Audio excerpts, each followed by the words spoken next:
Dans ce nouveau chapitre 17 sur la perception des couleurs et la synthèse des couleurs, vous aurez besoin de crayons de couleur pour compléter le document. Sur la rétine de l'œil, on peut trouver deux types de photorécepteurs. Les photorécepteurs en forme de bâtonnet et les photorécepteurs en forme de cône. Les photorécepteurs en forme de bâtonnet sont très peu sensibles aux couleurs, mais par contre ils ont l'avantage d'être sensibles aux lumières très peu intenses. Alors que les cônes, eux, vont être sensibles aux couleurs. Alors il existe trois types de cônes. Les cônes qui vont être sensibles plutôt au bleu, les cônes qui vont être sensibles plutôt au vert et les cônes qui vont être sensibles plutôt au rouge. Le graphe ci-contre montre la sensibilité des cônes de l'œil en fonction de la longueur d'onde. Alors on voit que les cônes sensibles au bleu vont être stimulés par des radiations qui sont comprises entre 400 et 500 nanomètres, des radiations donc de longueur d'onde courte.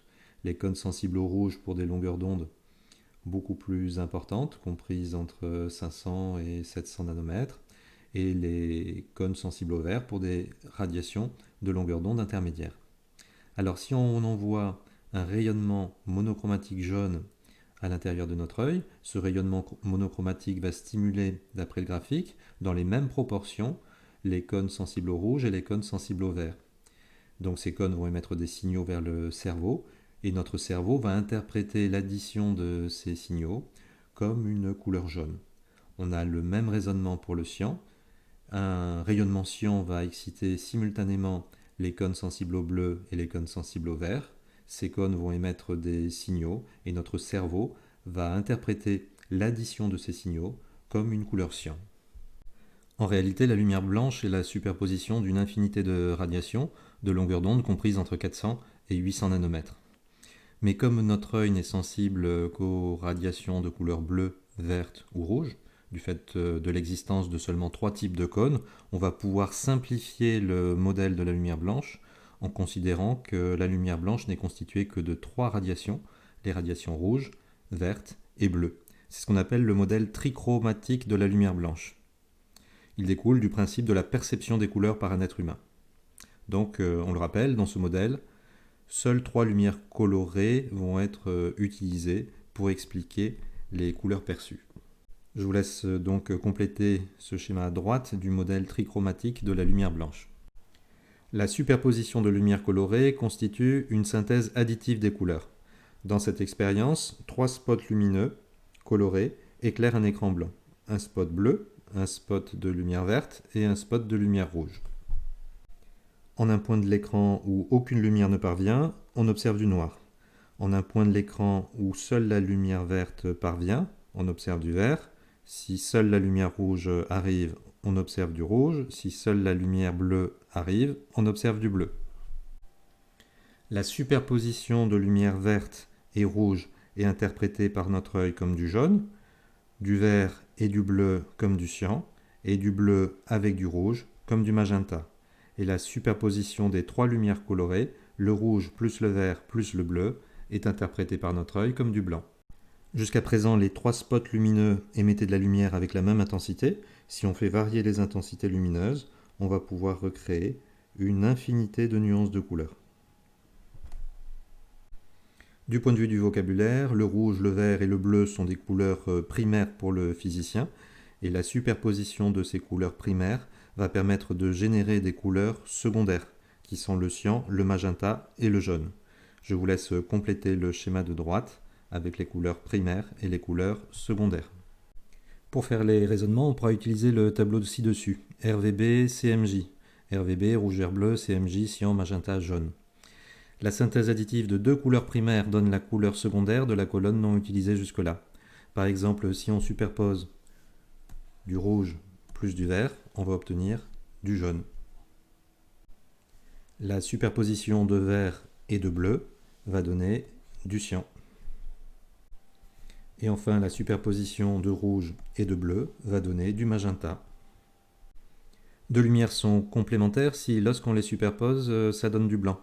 Donc dans ce tableau, les couleurs complémentaires sont dans une même colonne. Le rouge est la couleur complémentaire du cyan.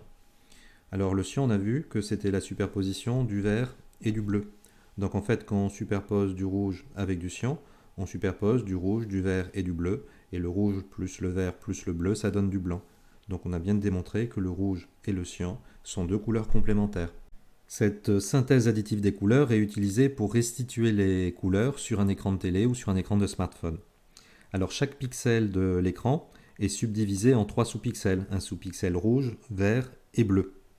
Si on active les sous-pixels rouges, l'écran va apparaître rouge.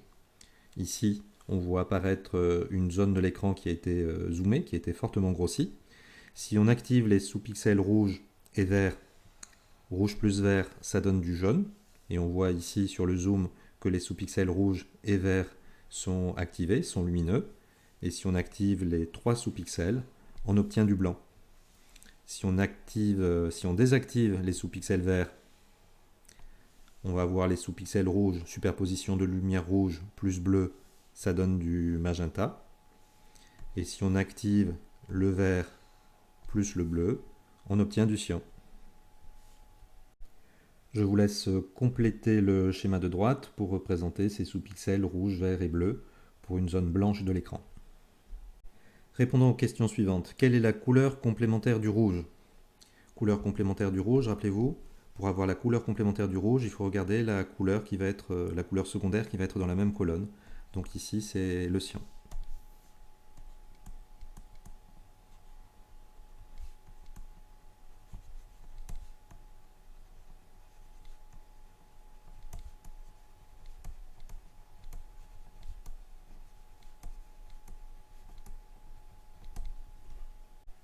Quelle est la couleur complémentaire du jaune? Le jaune se situe ici, donc la couleur complémentaire du jaune, ça va être le bleu.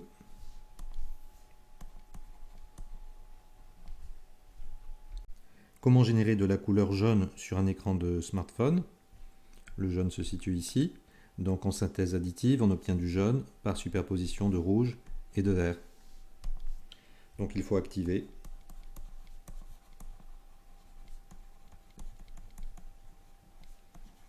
les sous-pixels rouge et vert de l'écran. Comment générer de la couleur blanche sur un écran de smartphone?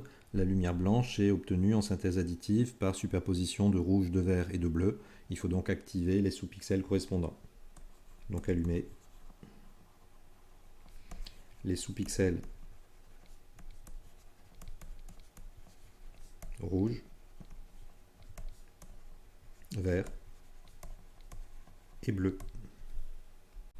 La synthèse soustractive consiste à supprimer d'une lumière polychromatique une ou plusieurs lumières colorées par absorption grâce à des filtres, des encres ou des peintures.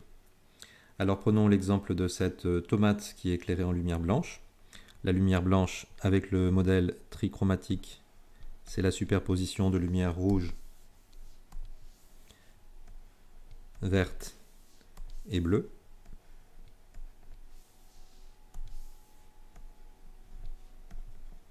Donc la lumière blanche.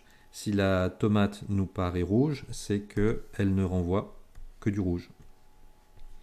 Donc les radiations vertes et bleues ont été absorbées par la tomate. Si cette même tomate était éclairée en lumière verte, comme la tomate absorbe le vert, elle paraîtrait noire puisque toutes les radiations ici seraient absorbées. Lorsqu'un objet est éclairé par une lumière, celui-ci peut absorber tout ou partie de cette lumière. La lumière non absorbée est renvoyée dans toutes les directions et elle est transmise si l'objet est transparent, dans le cas d'un filtre par exemple. La couleur de la lumière diffusée par un objet opaque ou transmise par un objet transparent, éclairé en lumière blanche, est la couleur complémentaire de la lumière absorbée par cet objet. On va le voir sur quelques exemples. Dans cette expérience, on éclaire en lumière blanche des filtres magenta, cyan et jaune. Donc un filtre magenta va laisser passer une couleur magenta, c'est-à-dire la superposition de rouge et de bleu, ce qui signifie que la couleur qui est absorbée, c'est la couleur verte, la couleur complémentaire du magenta. Si on prend un filtre cyan, la couleur qui va être absorbée, c'est la couleur complémentaire, c'est du rouge, et donc si on superpose un filtre cyan et un filtre magenta, la couleur que l'on va observer, ça va être la couleur qui n'est pas absorbée, c'est-à-dire le bleu. Donc c'est-à-dire la couleur primaire dans la colonne que l'on n'a pas encore utilisée. Un filtre cyan absorbe du rouge, un filtre jaune absorbe le bleu, donc la superposition d'un filtre cyan avec un filtre jaune va donner une coloration verte. Un filtre magenta absorbe du vert, un filtre jaune absorbe du bleu, donc la superposition d'un filtre magenta avec un filtre jaune va donner du rouge. Je vous laisse compléter le schéma pour y représenter les couleurs primaires et secondaires. Alors, quelques exemples d'application. Quelle est la couleur absorbée par un filtre magenta? Le magenta se situe ici. La couleur qui va être absorbée par le filtre magenta, ça va être la couleur complémentaire du magenta, donc la couleur que l'on trouve dans la même colonne, c'est-à-dire le vert.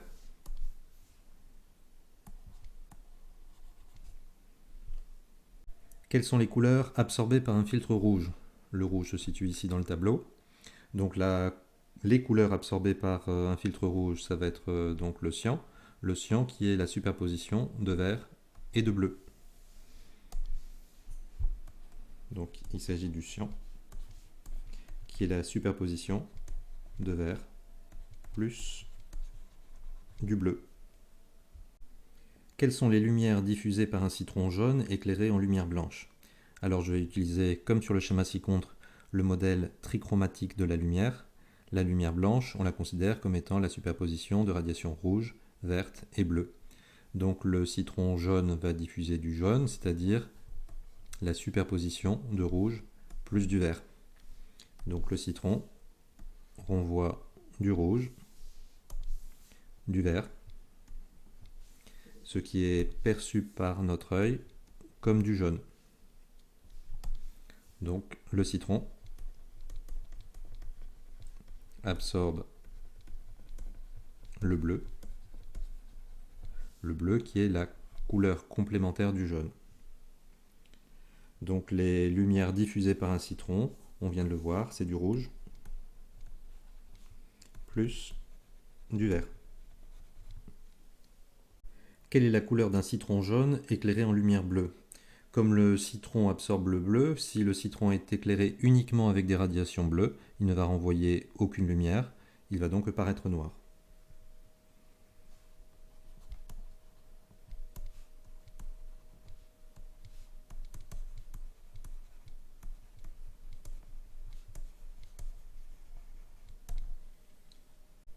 Quelles sont les couleurs transmises par un filtre magenta? Un filtre magenta va transmettre de la lumière magenta, c'est-à-dire la superposition de rouge et de bleu.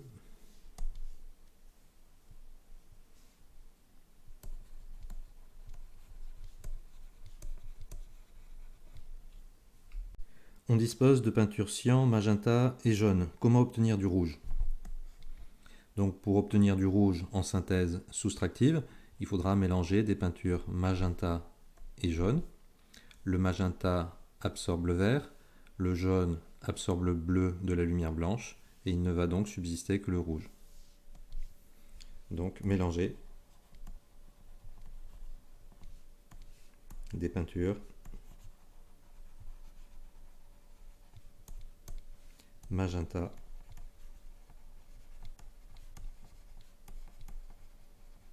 et jaune. Quelles sont les couleurs transmises par la superposition d'un filtre rouge et d'un filtre magenta éclairé en lumière blanche? Alors un filtre magenta, il transmet du magenta, c'est-à-dire la superposition de rouge et du bleu.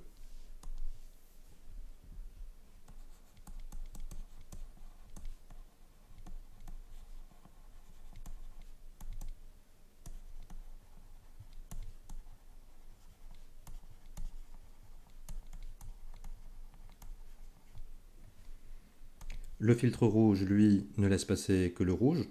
Donc si on superpose ces deux filtres, il ne reste que le rouge. Quelle est la couleur du drapeau français vue à travers un filtre jaune? Commençons par regarder ce qui se passe en lumière blanche en utilisant le modèle trichromatique de la lumière. Donc la lumière blanche étant la superposition de rouge, de vert et de bleu.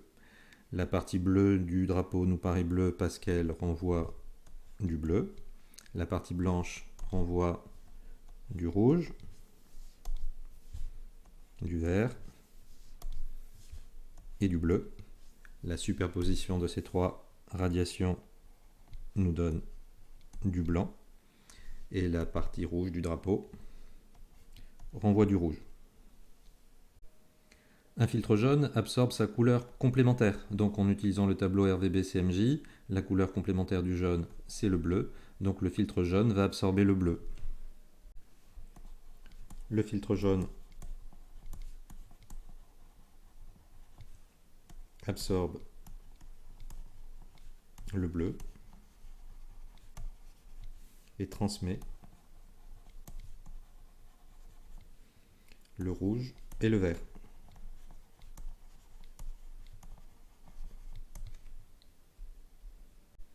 Donc si on reprend le schéma précédent, il va falloir supprimer les radiations bleues puisqu'elles vont être absorbées par le filtre jaune. Donc dans la partie bleue du drapeau, justement, il n'y avait que le bleu qui était diffusé. Donc dans cette partie-là, aucune radiation ne va plus être diffusée. Cette zone-là va paraître noire. Dans la deuxième partie, il y avait du rouge, du vert et du bleu qui étaient diffusés. La radiation bleue va être absorbée. Donc il ne va subsister que les radiations rouges et vertes après le filtre jaune. Et donc si on regarde, rouge plus vert, ça donne du jaune. Donc on va obtenir une radiation ici jaune. Cette partie-là du drapeau va nous paraître jaune. Dans la dernière partie, donc la radiation bleue est absorbée. Donc ici on avait une radiation rouge, donc qui va subsister. Donc cette partie-là du drapeau va être en rouge. D'où le résultat suivant. Le drapeau français vu à travers un filtre jaune va paraître noir, jaune et rouge. C'est donc le drapeau de la Belgique. Donc en résumé, il faut bien savoir utiliser le tableau mémotechnique RVB-CMJ. Par exemple, en synthèse additive, rouge plus vert, ça donne du jaune. En synthèse soustractive, du cyan plus du magenta, ça donne du bleu. La couleur complémentaire du rouge, c'est la couleur dans la même colonne, c'est le cyan. La couleur complémentaire du vert, c'est le magenta. La couleur complémentaire du bleu, c'est le jaune.